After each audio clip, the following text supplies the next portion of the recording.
I really didn't. But you know, when I heard that I got the call, that my agent called me and he told me what was going on, you know, it definitely hurt me. You know what I mean?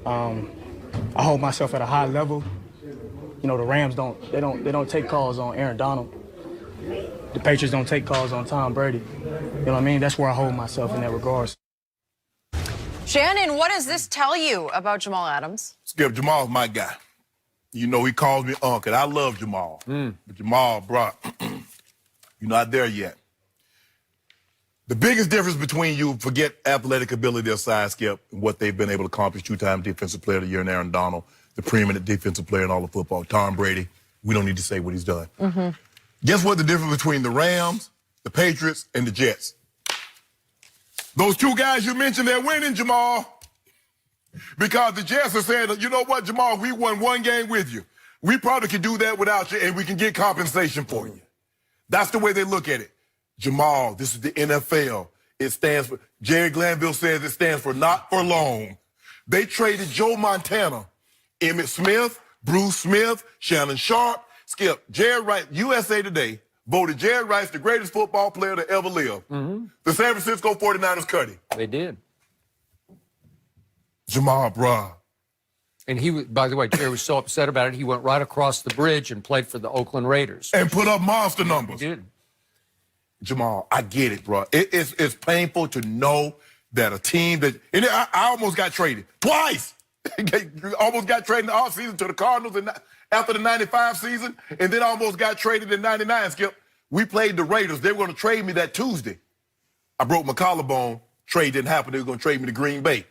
Jamal, and it hurts that you put so much time in it. And Skip, I'm looking at, bro, I'm a 7-time Pro Bowler, 4-time first-team All-Pro, 1 Super Bowl. And he's like, you know what, Shannon, we'll be better without you than with you. So it hurts. But, bro, you can't get that upset about it. You can't just say, hey, they probably, guess what, Jamal? They're probably going to revisit this in the offseason. Yep. I'm just preparing you for it, bro. You know your aunt going to keep it 100 with you. They're going to revisit this offseason. You're probably going to be on the move. Quick point of order about the Patriots. I'm not sure the Patriots haven't taken calls on Tom Brady. He missed the Jimmy G. Tom Brady situation 2 years ago. He missed that one, Skip. Yeah, But there's something going on Don't bring there. that up, Skip. And Belichick was ready to push old Tom right out the back door to the highest bidder, maybe, trade. I don't know. You don't think he took a few calls? Of course. You don't think he made a few calls? Tom Brady went upstairs and talked to Mr. Kraft for a reason. He did. Okay. So, I don't love Jamal. He doesn't call me Unc. He calls me other things. Yes. That we can't say on TV. Not on TV. But yesterday, what he said is exactly why I am so happy he's not a Dallas Cowboy. Because that's the essence of Jamal Adams. That's what I don't love about him.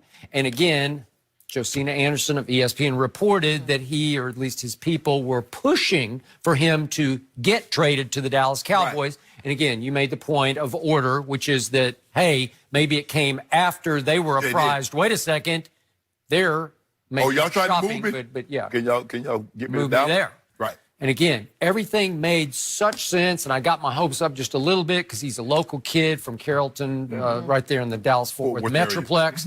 And I assume he would love to be a Dallas Cowboy. And would he fit? Sure. Do they have a little bit of a need? Maybe you could even go to glaring need at safety, a strong safety with Jeff Heath. He's been pretty good, but is he this guy? He is definitely not this guy, the 6th overall pick, who's a little faster, hits a little harder, changes games a little more than he does.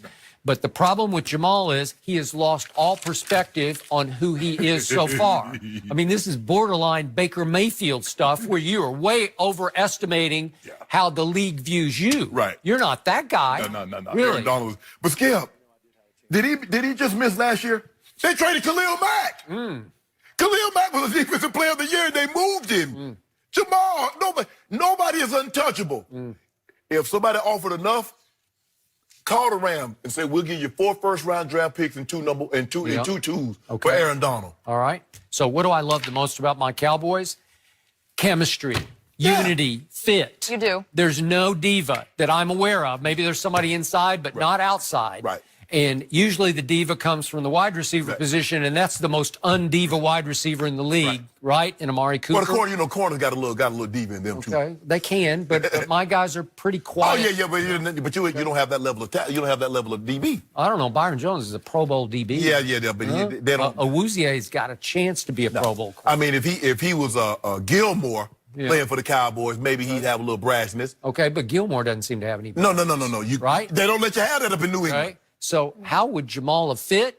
I don't think he would have fit. And I told you yesterday, with an attitude and an ego like this, he's going to walk in saying, I want my money too, Jerry. If Zeke got that and they're saying Dak's about to get that, then I want that because I'm better than I'm Aaron Donald and Tom Brady. You want a player to have confidence. You do. But I wasn't foolish enough to think I was on Barry Sanders' level.